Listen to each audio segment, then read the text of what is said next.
All right, Mickey, I want you to do the intro as Marius would do it. Remember, it's an audio podcast. Yeah, Marius always pauses for effect. You are now listening, as if we have nothing better to do, to Russ Reviews.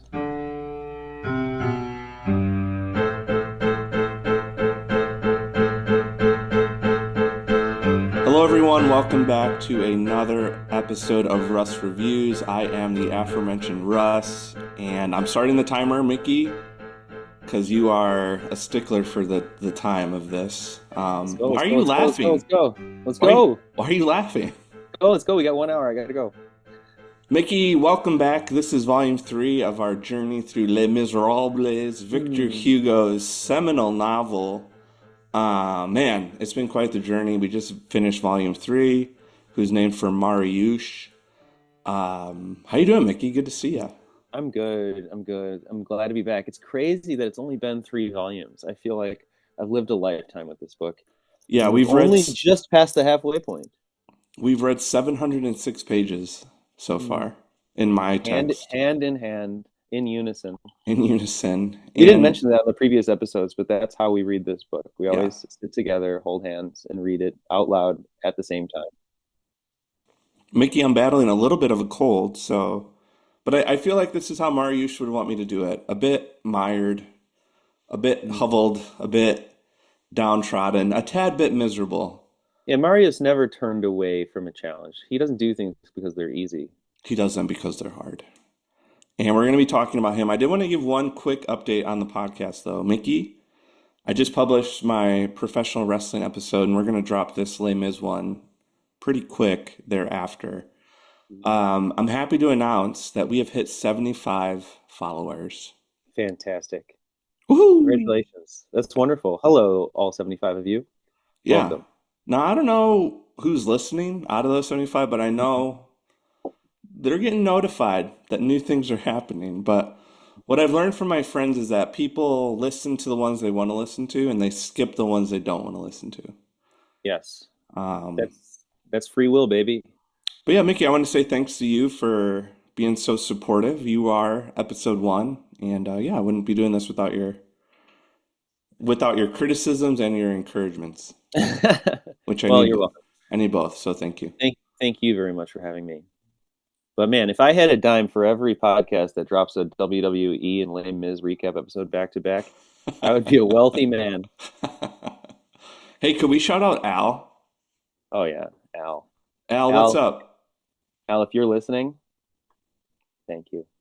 Yeah, Al, we wanted to do this episode a lot quicker than the last one because that wait was pretty arduous for me as well as Mickey. And as well as Al. Yeah, Al blistered his fingers texting my brother asking when the next Les Mis episode would come up. yeah. So Al, I And started seminary and it kind of kicked my butt for a couple months there. So I wasn't publishing anything, but I'm back in the saddle now, and hopefully Les Mis will be up by the end of the week. It is November 11th. I want to shout out 1111, which, as you know, Russ Reviews, we're big fans of the number 1 here. So yeah, happy November 11th, and I'll get this up as soon as possible. Armistice Day. Perfect. Sure. We lay down our weapons and we talk about Victor Hugo. It's also Veterans Day here in the United States, so happy Veterans Day. Shout out to my brother who served in the Navy, my grandparents. What a strange coincidence. It is. Veterans Day and Armistice Day. Where is Armistice Day celebrated? Everywhere affected by World War One. It's why Veterans Day is today. Oh, really? Don't don't make me seem stupid. What else am I here for, Russ? I have an appearance to keep up. All right, Mickey, let's get into volume 3 of Les Mis. If you want to hear a recap of volume 2 and volume 1, we have recorded those episodes and I will link them in the show notes. But for the sake of time, we're not going to talk about those in too much depth, other than as we left Cassette and Jean Valjean, they were happily stowed away in a monastery, and Cassette was on her way to becoming an ugly nun. A convent. Oh, convent. Mm. Clarify the difference for those of us that don't know. Monasteries are for boys and convents are for girls. Great. Thank you. Again, quit making me seem stupid.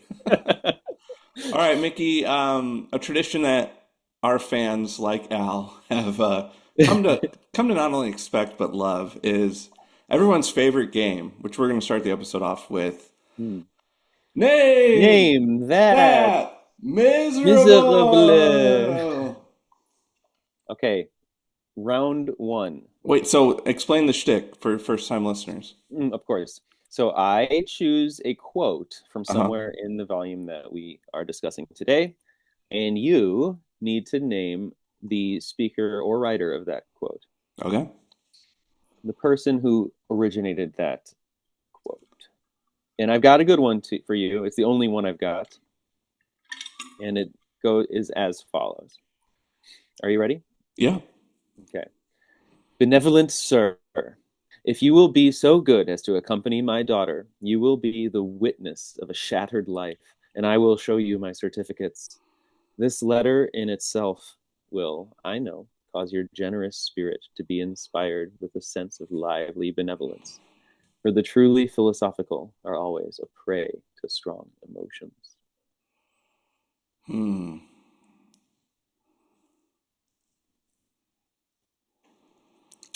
Isn't that the warden? The guy that Marius is like the old guy he becomes friends with? Oh, who always saw him coming to mass? Mm-hmm. No, I'm sorry. Who is it? Incorrect.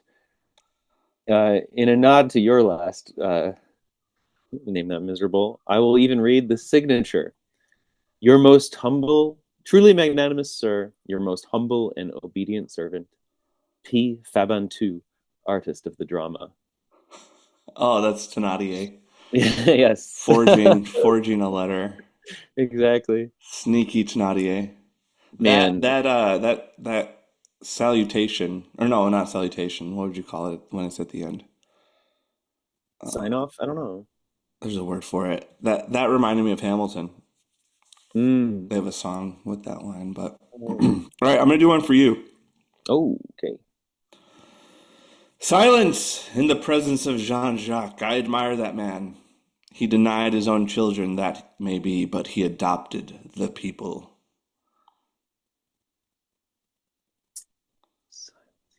You're never gonna guess this. It sounds to me like Marius's grandfather. No, it's one of the ABC. Oh, sure, sure, sure. But And who? I want to know who he's talking about. He denied his children, but he adopted the people. well, I said the person's name in the quote. Oh, Jean-Jacques? Yeah, Is that his first name? Who is that? Rousseau. Oh, it is Jean-Jacques Rousseau. Yeah, duh. I was thinking of another Jean-Jacques. You know, the um, other one. All right, yeah. so Mickey, I picked that one. That quote was from Enrolas Enjolras. I don't know how Mhm. to say it. One of the I would call a member of the intelligentsia, Mm. an aspiring revolutionary. So funny story, Mickey. As I was reading Les Mis in school, I was assigned to read Jean-Jacques Rousseau the very week that I read that quote. So every time Wow. I would get distracted trying to read Rousseau, I'd be like, "Silence in the presence of Rousseau."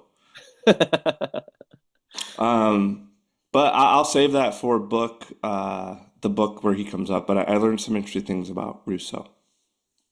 Cool. That's what I'm talking about. See, that's why you need a two-dude book club because not everybody's going to go read the extra curricular Yeah, footnotes and references. this is why people are tuning in.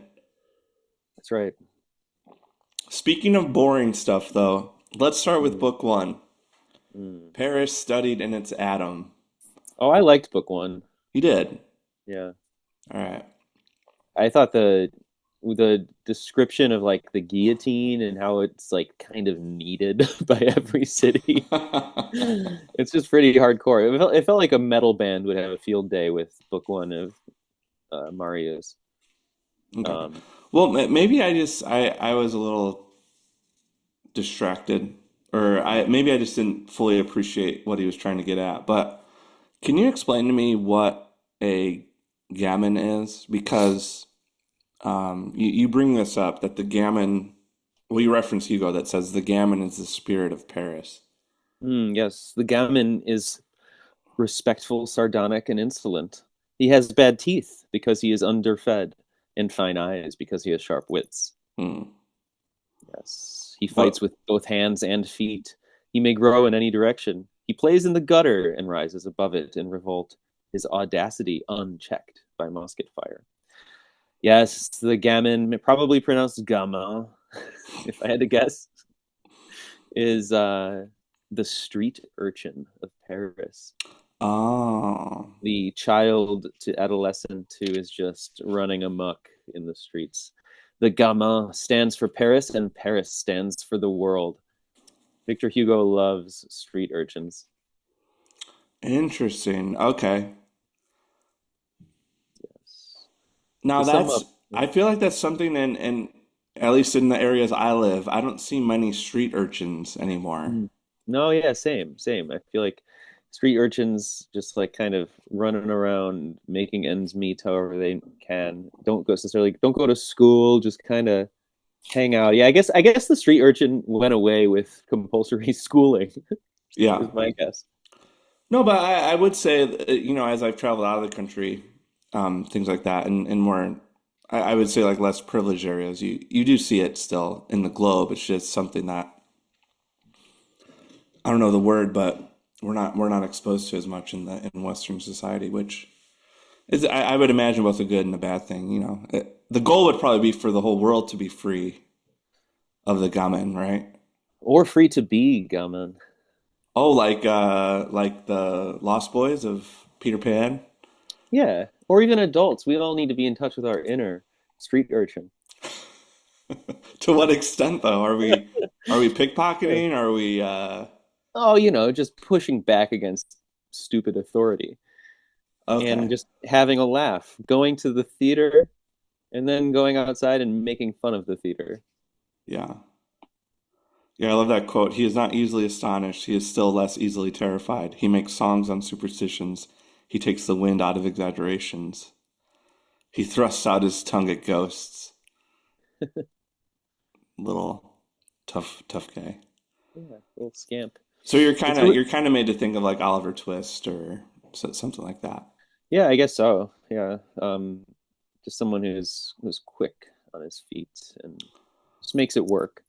I don't know. It's an interesting way to start the book because it's like gosh, this the way the structure of this one is like astonishing compared to the other two. Hmm. Like it begins and ends in the same place, and we have no idea that that's going to matter so much when we first meet Gavroche. Um, Man, yeah, I think that I love the idea of Victor Hugo being like, this is the spirit of Paris, the street urchin. And that made me want to ask you, what is the spirit of Chicago if the street urchin is the spirit of Paris? Yeah, well, I still feel confused because the whole of this book has nothing to do with street urchins. It just has everything to do with a fairly bourgeoisie man like grappling with his past. Yeah, you're right, actually. But he's talking about Paris, like in painting the portrait of Paris. Like we need to remember, yeah, we're focusing on these people, but the environment they're in is best represented by Mm, the street urchin. okay. I'm gonna try to be serious here with my Hmm. answer, but I don't, it's not a people group or like a type of person, but I would say the spirit of Chicago is commitment. Hmm. Because what I've noticed with myself and with others that move from the city is that we don't stop identifying as Chicagoans. Oh, And it's one of interesting. the few cities that I feel has a civic identity. And people, when they grow up there or spend, a good chunk of time living there, they become very committed to it. Hmm. And it has a weird contrast of like beautiful springs and summers and falls, and then just horrible, horrible winters. And there's something about that that I think provides a balance that you don't get in like Southern California, where it's just beautiful all the time. Hmm. Or, you know, we have a lot of fluctuations in our weather and our rhythms and our kind of cycles. And I think I've just noticed Chicagoans are very committed to that idea, and we have a lot of civic pride and identity. Like I say August is 50% Chicagoan when I tell people his genetic makeup. Yeah, that's a really good answer. And it makes Thanks. sense with how I experience it or think about Chicago. Like I've not lived in Chicago much, but I did grow up here and like yeah, no one refers to themselves as an Illinoisan who's from around here. No. It's like this hub of culture that kind of claims everyone around it. Even Northwest Indiana is Hmm. Chicago. Um, and yeah, you don't people can say they're from New York and mean either thing, upstate or the city. People refer to New Jersey as the state they're from. People don't refer to Illinois as the state they're from if they're from Chicago. Yeah, and I never thought about connecting that to commitment. Like I think, yeah, like linguistically, Chicago lends itself as the name of the place we're from, uh, and that sort of reinforces the fact that we might like subconsciously stick to it more. Hmm. And it has a magnetic, I've always experienced it has a bit of a magnetic nature. Like there's a magnetism to it where you don't want to be gone for too long, and people always go back to visit. Hmm. And maybe that's true of every city everywhere, but I just know it because I'm from Chicago. But I don't know. I feel like there's a lot of cities that people leave and they're just happy to never go back to. Yeah, that's a cool answer. Like I could see a similar book to this being written about Chicago and opening a section with like describing discussing the concept of commitment and saying that Hmm. it is the spirit of the city. Yeah. I grew up seeing at Navy Pier the boat called the Spirit of Chicago and thinking it was so cool, being like, wow, that's it. The Spirit of Chicago. It's a boat. See, I need to I go on didn't that get that someday. joke in our notes, and that to me tells me I'm a little more proletariat, and you're a bit more of the bourgeoisie. It's possible.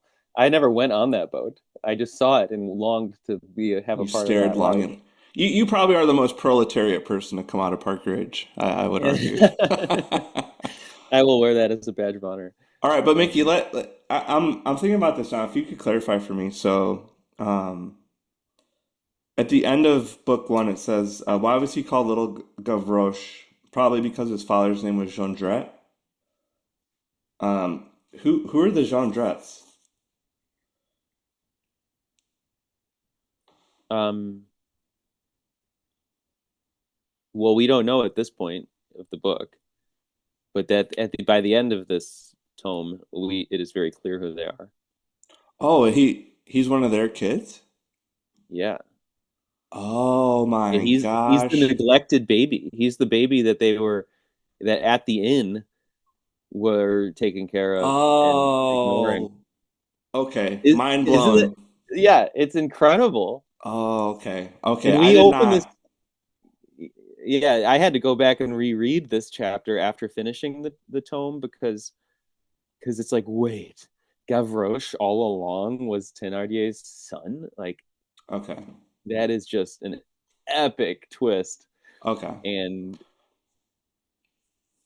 yeah. Okay. This is actually good because let's move on to book two because I feel like the theme of this book, this volume in general, is kind of if I had to give it a subtitle, I would call it Marius colon grappling with the bourgeoisie. So Mhm. I feel like maybe he bookends it with the gamin because you all the characters there within I think are wrestling with this idea of either trying to not be bourgeoisie anymore or embrace it or strive for it. And we'll get into that somewhat tonight, but let's look into book two now, the Great Bourgeoisie. And your question for this one was, does this beat Waterloo as the most boring part of the book? Yeah. What do you think? I do it based on how much I highlighted, and Hmm. I highlighted very little in this one. Hmm. I feel like I was just trying to get through it, honestly. Yeah, to me it felt just very repetitive and confusing and referring to like cultural things at the time that I have no connection to. Hmm. And it's clear that like the author doesn't really like these people. Um, it's kind of funny occasionally, but it took me a while to get through this section.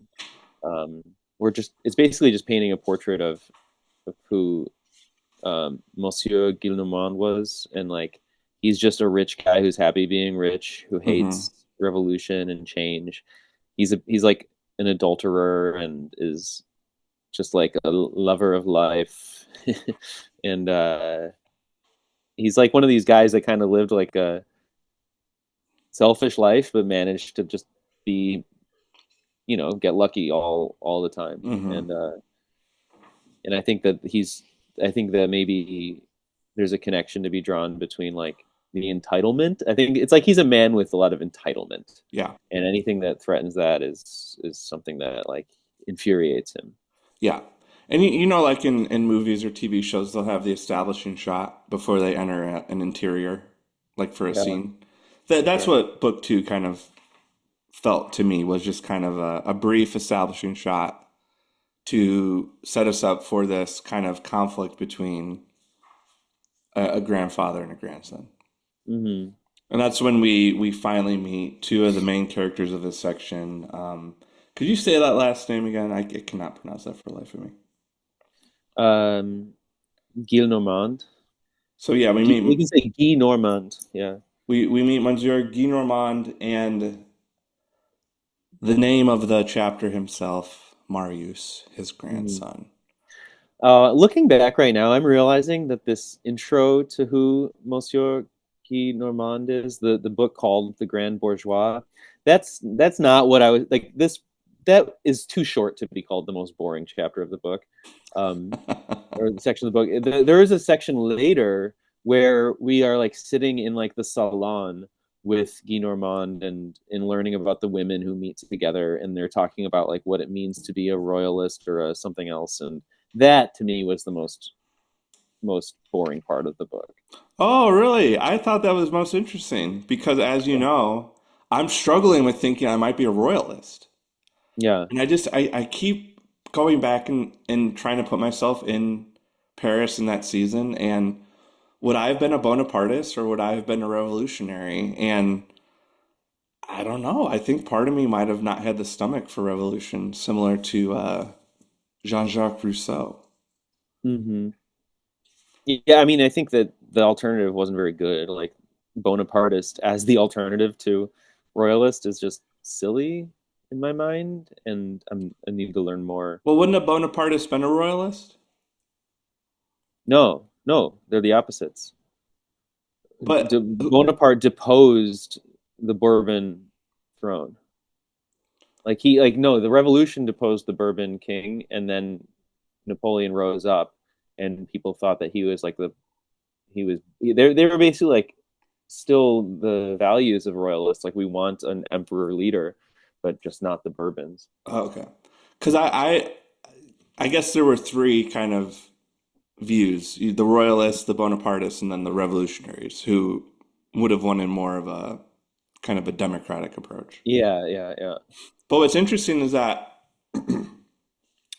as I've learned a little bit more about Bonaparte, is that he did view himself as a revolutionary just through different means. Like Yeah.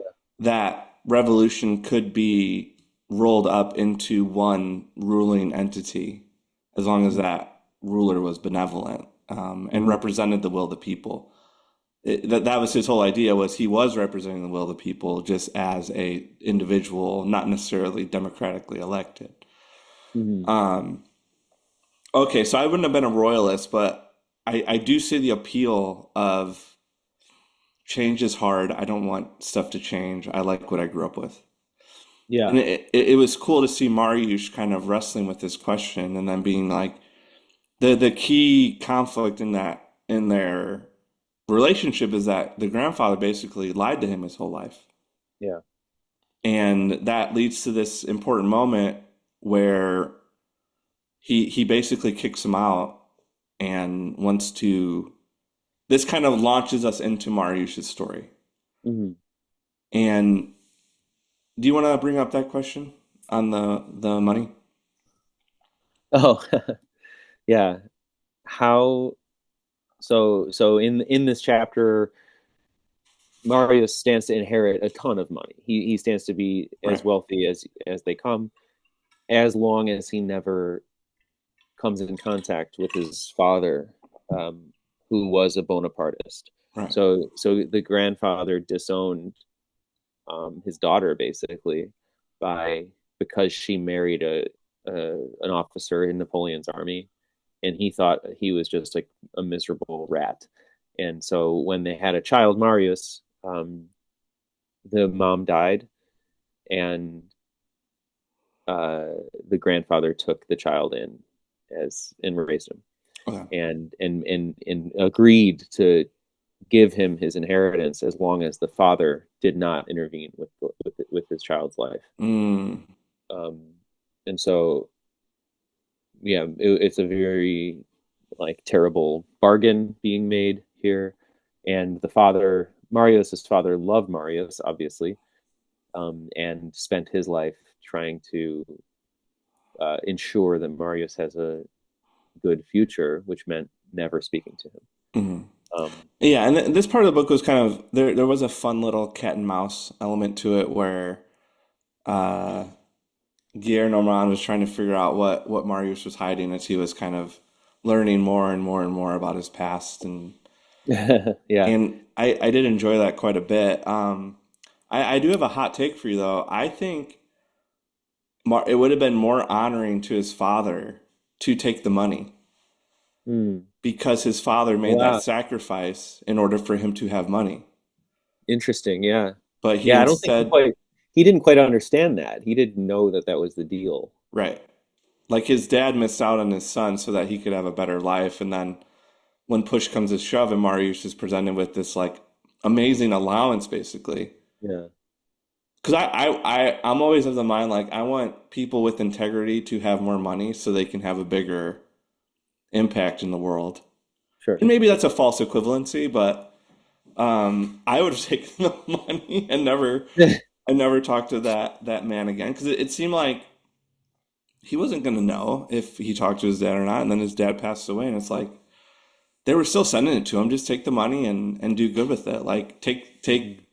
I like the idea of taking evil money and making it good money. You know? Yeah. Yeah. It's interesting. I mean, and I think that shows like Marius is very young and idealist, and I think like uh, he was just so mad at his grandfather that Hmm. he could not possibly accept the money. Yeah. Um, and it's a yeah, it's a weird situation, and the fact that Marius didn't know that he was that the money was a condition Hmm. of not speaking to his father, and then he ended up never getting to speak to his father. Yeah. He like the grandfather got a letter being like, "Please, I'm dying, bring my son to me," or and so he didn't make it in time. And his son, that was also the irony. Marius hated his own father. Like he grew up being told he was a scoundrel, Hmm. um, and then only gradually realized that he was a great man. And so yeah, complicated situation. But it is funny when he's like one chapter of the book is devoted to how absolutely poor Marius is trying to be a law student, having no money to get by on, ends up becoming comfortable just eating a crust of bread every day, uh, and actively turns away the equivalent of like $1 million. Yeah, and like seeing him sell his boots, I was just like, oh, Yeah, it's like Fantine selling her teeth, you right. know? It's crazy. Um, So, did Marius, this might have been helpful for listeners. Marius was living in the Gorbeau hovel, which is where Jean Valjean lived at some point. yeah, there's a lot of time jumps in this section. Like it So, opens up in present day of the story where there's no where yeah, it's like years after Jean Valjean lived in the hovel. okay. And then it jumps back in time to when Marius is a child. So the Thénardiers lived in the same hovel as Jean Valjean In did. I think in the same room. So then when he I, goes back, well, okay, I'll put a pin in that. Okay, we got to talk dude, about yeah, that I later. mean this you guys, everyone listening, this section of Les Miserables is the coolest thing I've ever read in my life. Yeah, it was totally unexpected. I and you, Russ, brought up or you shared a quote with me from Paul Thomas Anderson Hmm. about um, setting up one battle after another, like Les Miserables, and it was all I could think about at the end of this section. It was like Paul Thomas Anderson would direct this to death, like this scene. This is amazing. I want to see that movie. Why did they turn? Yeah, this is my main. I think if I could synthesize this podcast and my contribution to it to one question that I want listeners to entertain is why was this book turned into a humorless musical? That musical is so dead serious, and this book is at times hilarious and Yeah. riveting.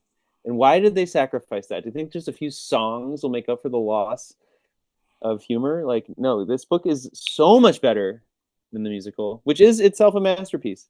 Yeah. I need everyone to read this book. You don't know this, but we're going to review the musical in 2026 at some point once I Oh, watch cool. it. So, I'm in. Oh, that's gonna be a great episode. yeah, I think so. All right, but so anyway, let's just keep moving in Yeah. honor of time. So, Marius and his grandfather become estranged. Marius refuses his allowance, and he finds himself caught up with some, fair to call them revolutionaries. Yeah. This was a weird section. Like, yeah, he falls in with a crew of other people his age who he didn't really spend much time with growing up. Like he Yeah. was just like in a world of old And people. they don't really have much of an impact, I think, on the rest of the. I feel like we could fly through this chapter if Yeah. that's okay. I think the interesting thing about it was it's a good opportunity to like read through how people were grappling with Bonapartism and royalism and subsequent revolutionaryism, Rousseauianism, all the isms. It's a lot of idea talk and just like what you would imagine, a bunch of philosophy majors at a coffee shop would be chatting about. Right, but it is a very like evocative setting, like the back room of whatever establishment where these guys all Mm, hang out. It felt to me like it really gave the feeling of being in Paris in this yeah. time. I like that about it. Yeah, and I think it shows us that Marius kind of clarifies his own unique vantage point politically. Like he's not so much any of it. He's kind of just Marius at the end of the day, just trying to Yeah, do the best he can. waiting to be struck by Cupid's arrow. Yes. So yeah, let moving on to book five. This was I loved this chapter. This The was excellence of misfortune. this was so good. What was mine called? And Mickey, Yeah. I hope you view this as a compliment. But this section really reminded me of you. Hmm. I kept I mean, so chapter one was Marius indignant, so I went Mickey indignant. Chapter two, Mickey poor. Chapter three, Mickey grown up. And I feel like a lot of Marius's idealism and values, especially economically, are things you aspire to. Like you want to do things the right way, even if it might mean not the most like you'll never compromise for money.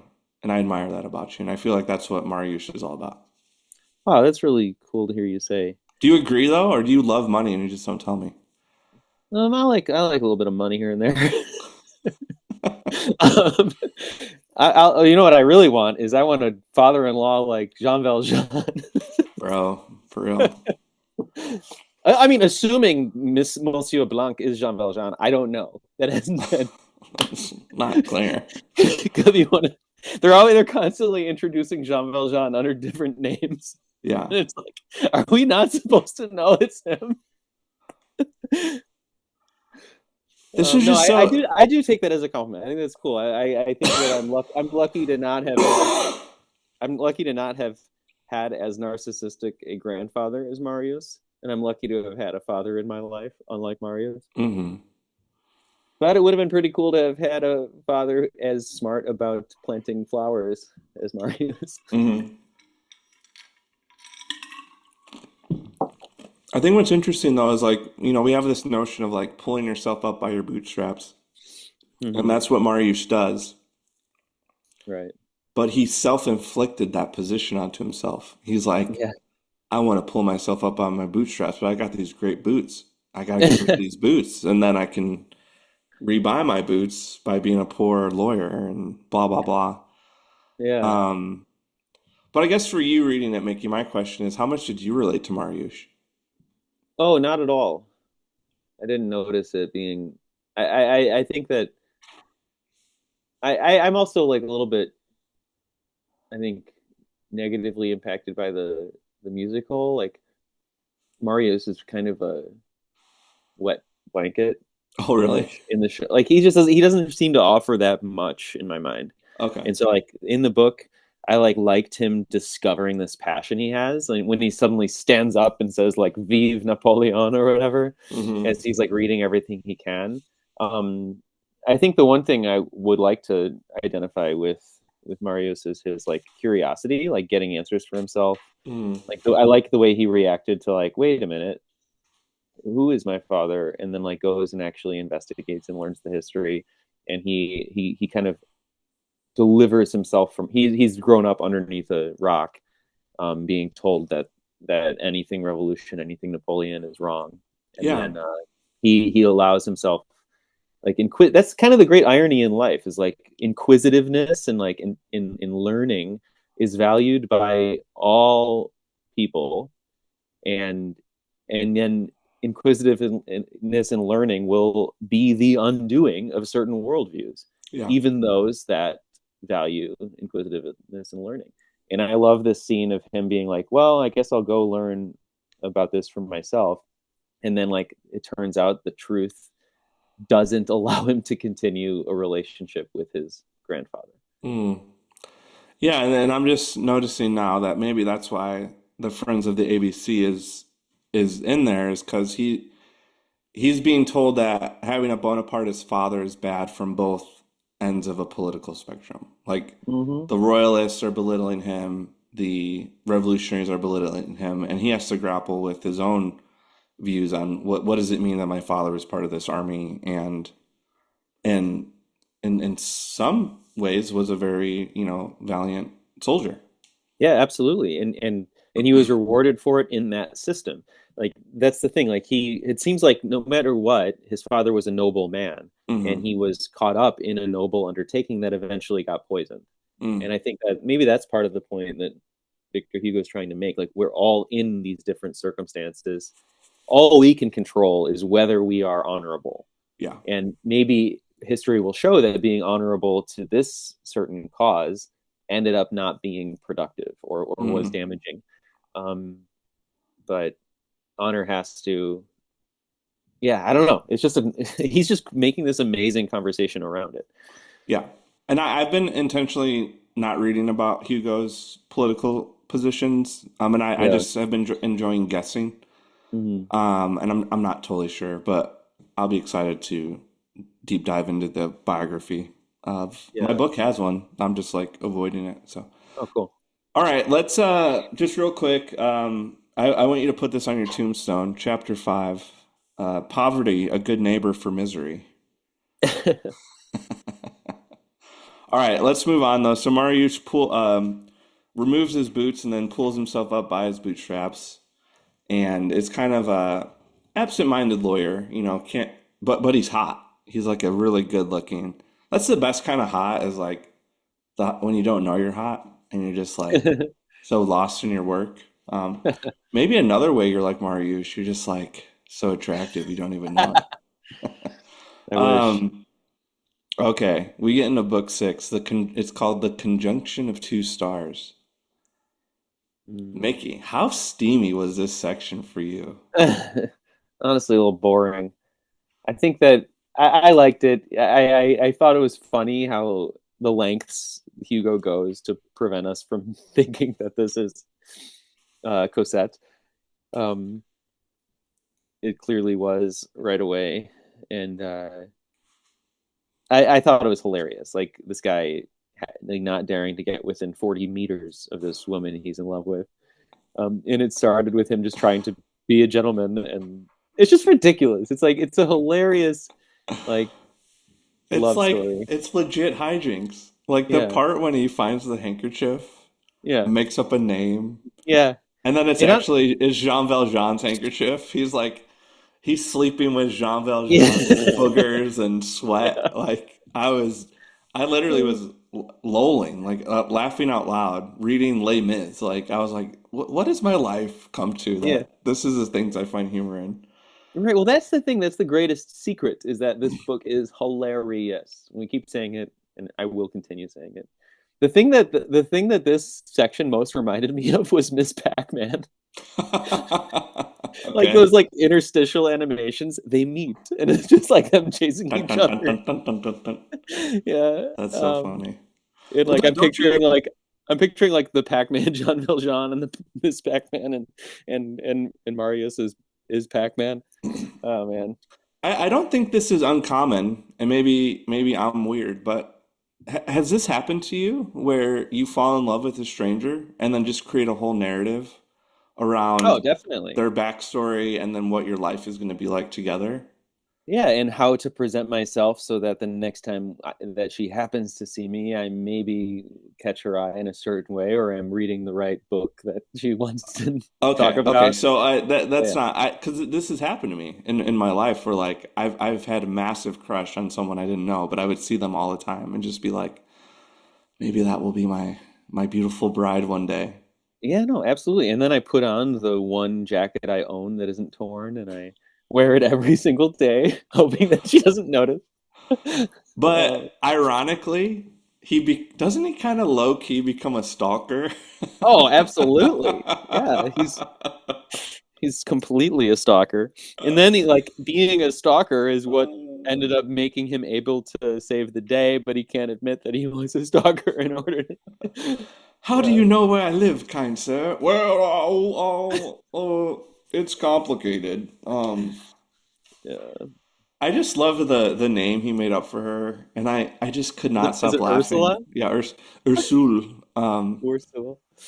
I just could Such a not stop. beautiful name. Yeah, I cannot stop laughing at the fact that he was cuddling with Jean Valjean's bookers. Like, It's amazing. but I was really impressed by book six because I just thought like I wasn't expecting. I felt like Hugo just really captured infatuation in a way that was refreshing that I don't feel like I've read in a long time, and it was very relatable. It was very hormonal. Like I felt like it captured perfectly what it's like to fall in love with somebody, and I just Yeah. found it deeply enjoyable. And it's great that it comes on the heels of Marius like being suspected of like chasing after women by his grandfather, Right. being like, "Oh, who's he meeting now? A woman, no doubt." And it's actually him like just trying to learn about his dead Research dad. is dead, Dad. Yeah. And then after that, he does actually fall head over heels for somebody whose name Yeah. he doesn't know Yeah. and who is themselves. Like it's crazy. This book is so good. Yeah. So I want to save most of our time for book eight because this is where it all kind of comes together. But Yeah. so basically, book six, Marius falls in love. Cassette does not fall in love, and they flee. So Jean Valjean thinks he's being stalked by the police or something, and Please, it's not Jean Valjean and Cosette. It's Monsieur Blanc and yeah, Mademoiselle Nuit, is it? Mr. White and Jesse, let's call him that. Uh, do you get Oh, that? yeah. Yeah, I do. Do you get that? It's a Heisenberg. Breaking Bad reference. Yeah. Yo, Mr. White, when are we gonna Yeah. make this meth? All right, I need your help though with book seven. Yes. I it just felt totally clunky. Patron Minette. What is this? That's what mine was called. What is yours called? Book seven. I don't know. I gotta find it. Strategy. It's right by book eight. Oh yes. It's by six, six, seven, six, seven, 6, 7. six, seven. Well, it's very short. Mines and miners. Oh, Patron Minette was the underworld. Yeah, this was like the crime syndicate, right? Yeah, it's just giving a. It's a very short book, and it's giving a background of like the most notorious criminals of Paris at the time. I know, but like I understood why he did it in hindsight, but it just felt very like um I don't have a better word than clunky. And I felt like he didn't really weave it into the story in the way that he has with everything else and setting scenes. It Yeah. almost seemed like he forgot like he needed to give us context for who these bad boys were going to be. Hmm. But Yeah, I don't know. It's sort of a little bit like that scene with the ship in the first mhm. uh tome where we're like on the ship and a man goes overboard. Do you remember that? Yeah, yeah, of course. That's clunky in a similar way to this, and it's just sort of yeah, it's just an essay. It's like a chance for him to think about like to paint a picture of how dark and scary the world is, Yeah. even. I think maybe what I'm looking for is I wanted to meet those villains in context a little bit more. Yeah. Like maybe Marius walked past them and had an interaction with them or Mhm. just some anecdote that was a little less it just kind of felt like the show versus tell in cinema. Yeah.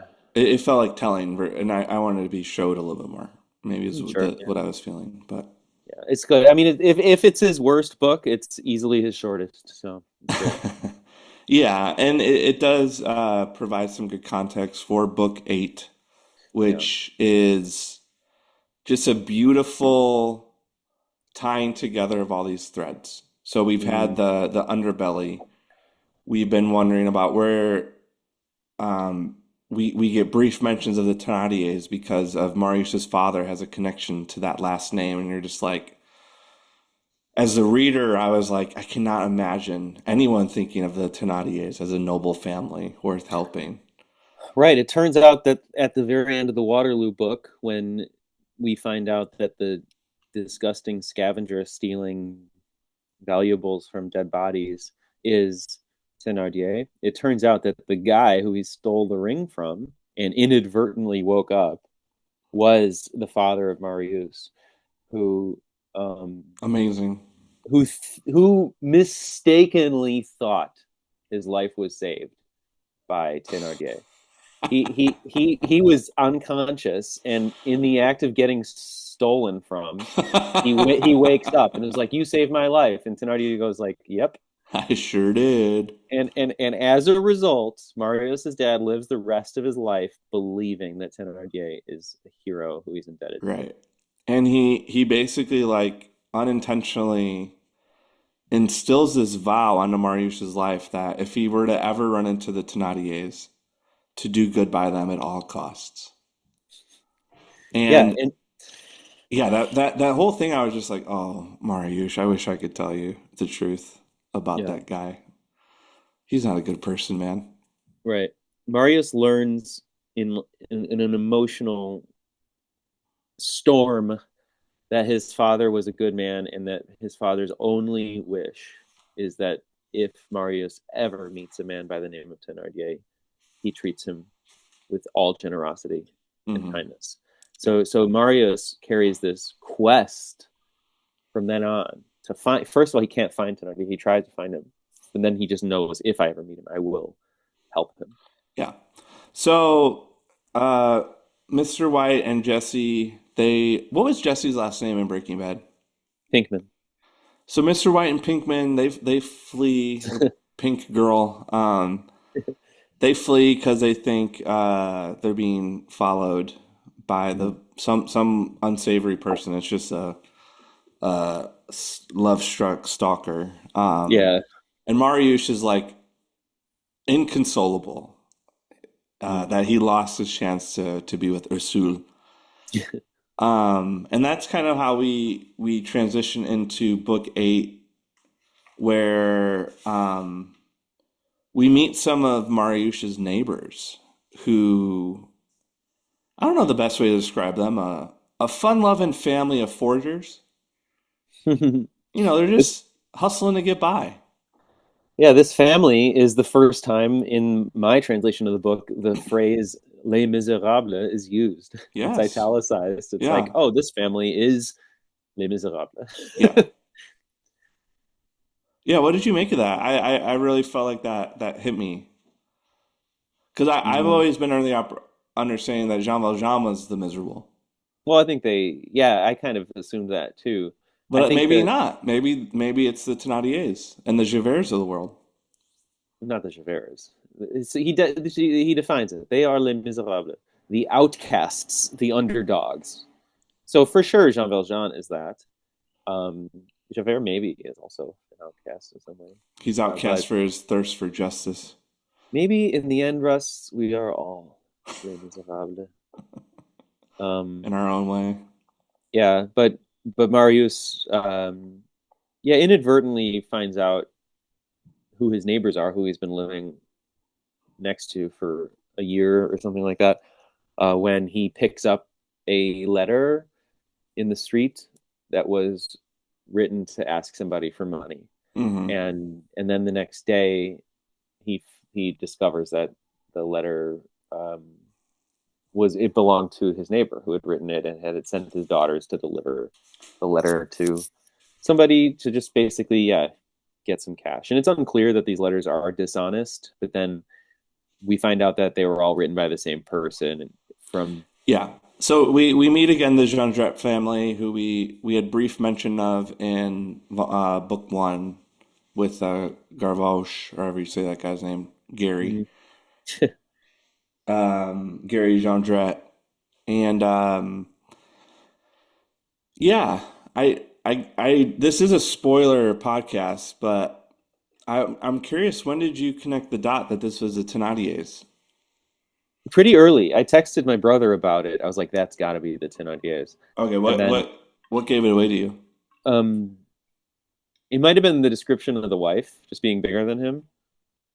Uh, I was like, "Oh, that's a weird detail. It It's must got be the same Mrs. people." Thénardier written all over it. Exactly. But it was no, it was in that same the peephole. Like when they were just looking at them, uh, it was clear that oh, that's got to be them. I think he was yeah. There's a chapter 6 of this book, The Beast in His Lair. It's just describing how poor these people are. And then it says, seated at the table was a man about 60, small, lean, sallow-faced, and haggard, with the expression of restless, venomous, and wary cunning. I was like, oh, they're describing someone we've described Mm, before. This yeah. is the Thénardiers. That's crazy. Like, this blew my mind.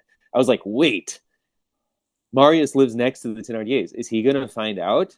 Hmm. Like I was on the edge of my seat 80 pages before the climax of this uh, scene, which yeah. was extraordinary. Like for the rest of this book, I was just, holy crap, this is amazing. Yeah. And yeah, I knew pretty quick. And then as soon as Marius went to the cops, and the guy at the desk was like, "No, the constable's not here, but an inspector taking is substituting." I was like, "No, we got Javert, we've got It's Thénardier, Thénardier. we've got Mr. White, who I know is Jean Valjean. Is this actually happening?" No, we don't know that yet. No, we don't know that yet. But Marius, so like it was already the highest stakes in the world. Hmm. And I at this point had forgotten that Marius believes himself to owe a debt to Thénardier. Like that aspect of him trying to do his father's wishes, Right. like that even without that, it felt like the most intense dramatic scene Hmm. ever. And so then to think that he is he still doesn't know that this is Thénardier. Yeah.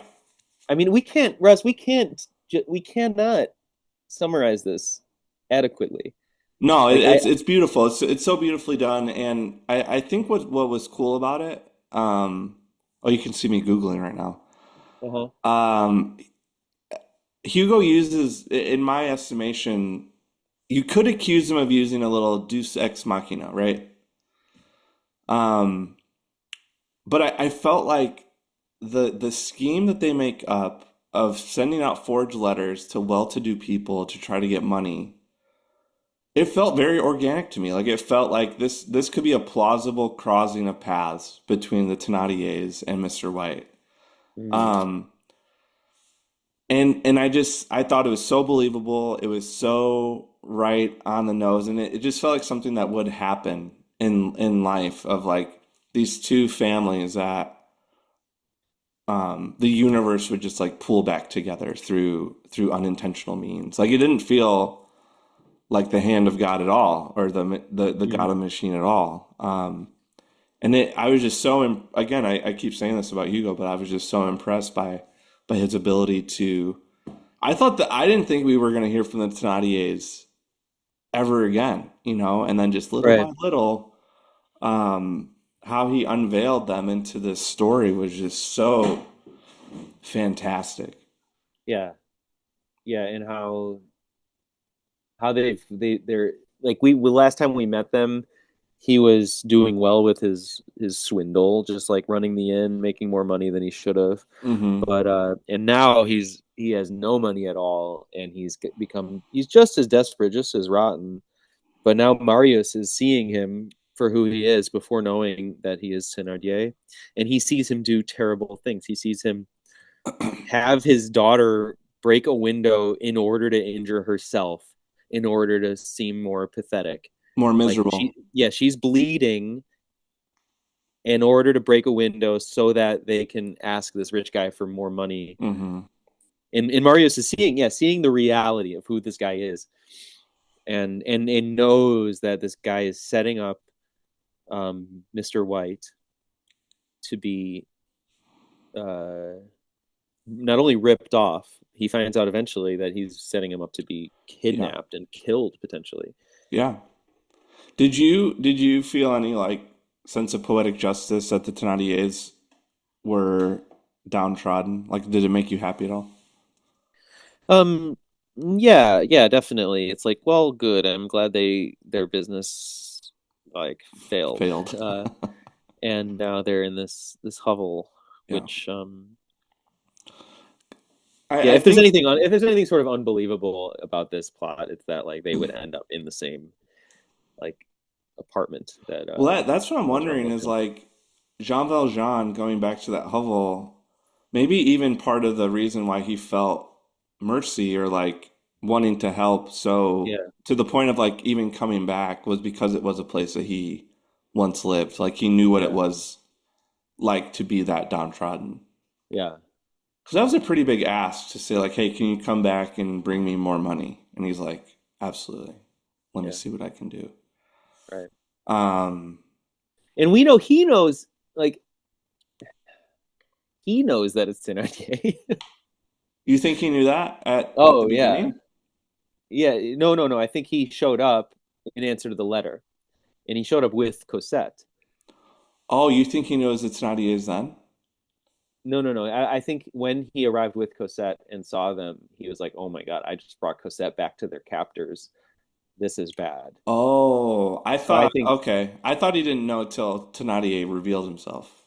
and then he says, "I don't know who you are." Yeah, he like plays dumb. Yeah, that's like to me the biggest question moving forward is did I Jean like that. I Valjean? like that read though. That's a fun read. Yeah, I think did he? I think Jean Valjean is brilliant, and he did recognize Thénardier right away, and he had his own little plan Okay. probably when he returned with the money, um, Okay. but we don't know because Yeah.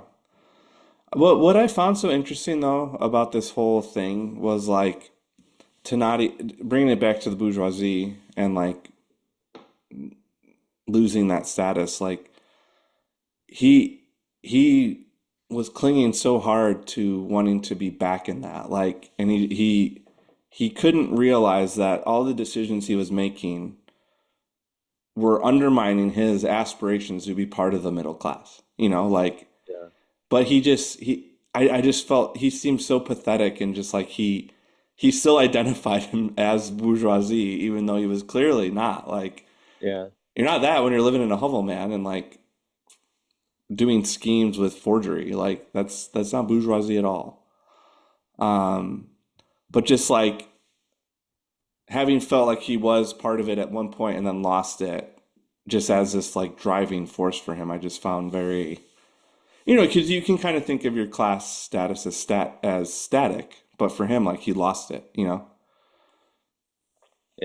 and Yeah. And never could really come to terms with it. right. And now like 10 years have passed and he's turned his daughters into like they're not prostitutes, but he's basically like pimping them out to just extort other people. And Oh, the is it Javert? I It's told you, Javert. I told you, I don't have any sous. But sir, I'm so poor. I need some money, sir. It's little Javert. Oh, little Javert. Javert's great grandson. He won't stop pestering me for that sou. I don't have it.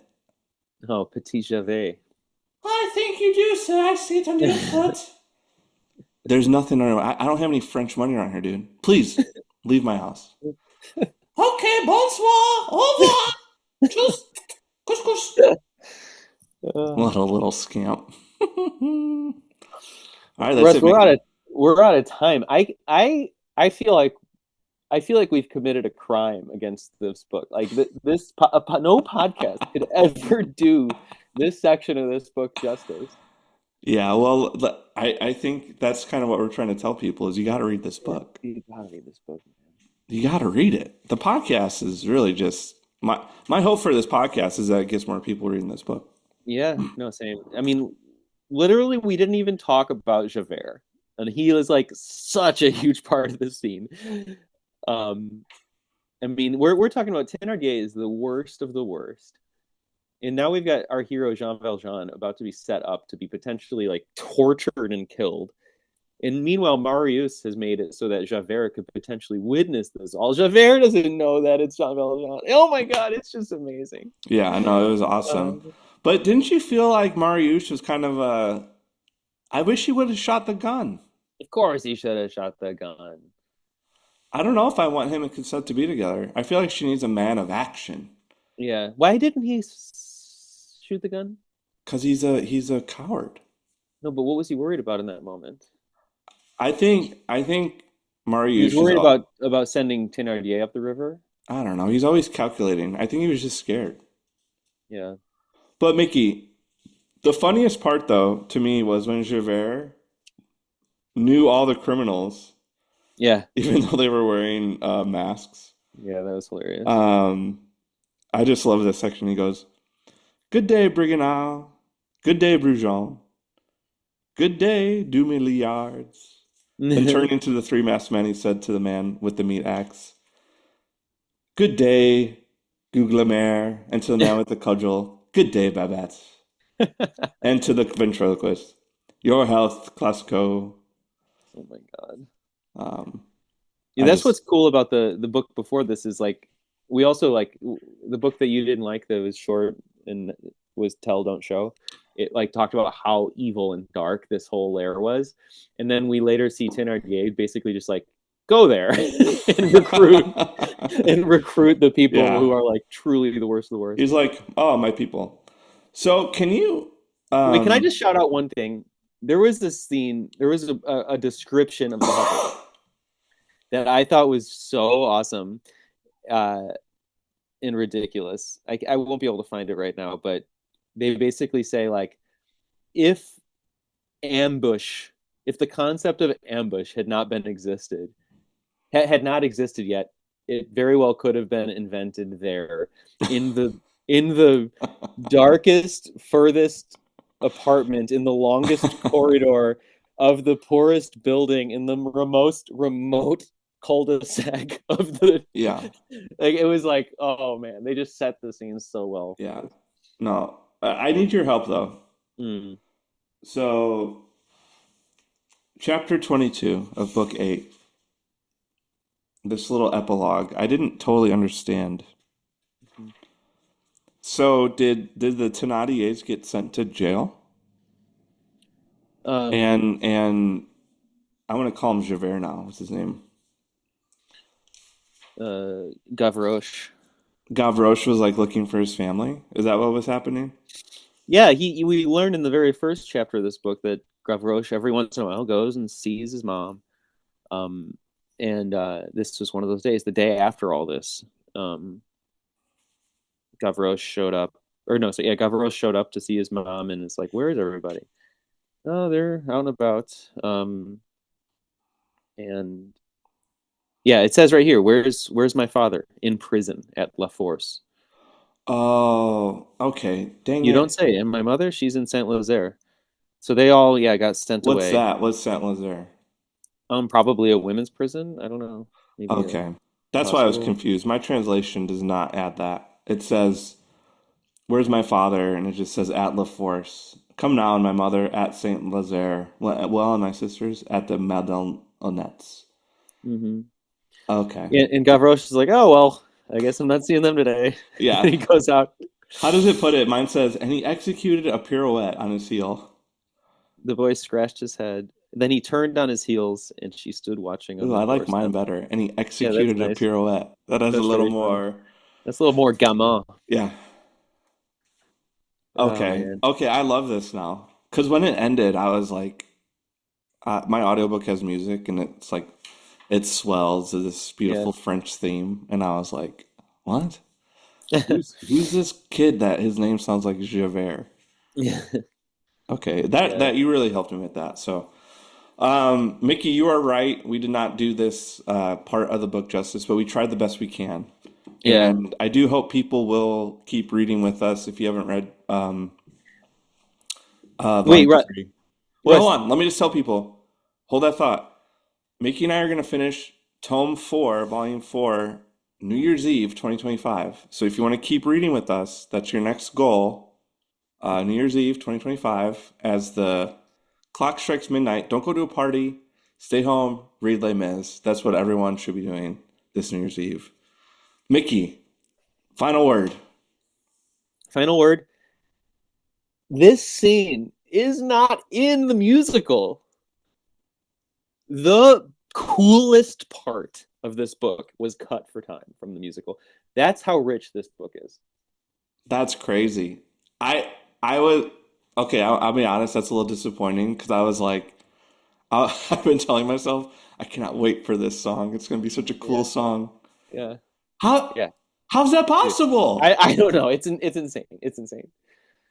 It's such a great musical scene too, like him on one side of a Yeah. wall through the Oh yeah, hole. yeah. Which is What why it's just what begging for Paul Thomas Anderson to direct it. oh man. We are due for a prestige TV miniseries of Les Misérables, directed by Paul Thomas Anderson. Yeah, did I tell you I'm rewatching his movies? You're always rewatching everything. No, It's hard no. to keep straight. No, no. I'm only like 4 or 5 people. Okay. But this one I'm doing fun. I'm doing this is a little bonus. I watched Hard 8 in Portland, and then I watched One Battle After Another, and now I'm watching Boogie Nights. Oh, And then I'm gonna go back and watch Phantom Thread. you And mean then I'm gonna licorice watch pizza? Magnolia, Licorice Pizza. And then I'm gonna watch Magnolia, then Phantom Thread. And I'm That's just gonna bounce back and a forth little till I ping get to pong. the little And you're middle. gonna keep going in opposite directions to finish it off too. Uh-huh. Okay. No, no, no, no. I'm also rewatching Quentin Tarantino, but I'm stuck on Kill Bill till December because I'm gonna see it in the Mm. theater. Mm. And then I'm trying to rewatch Ari Aster. So it's not that much. Yeah. Okay.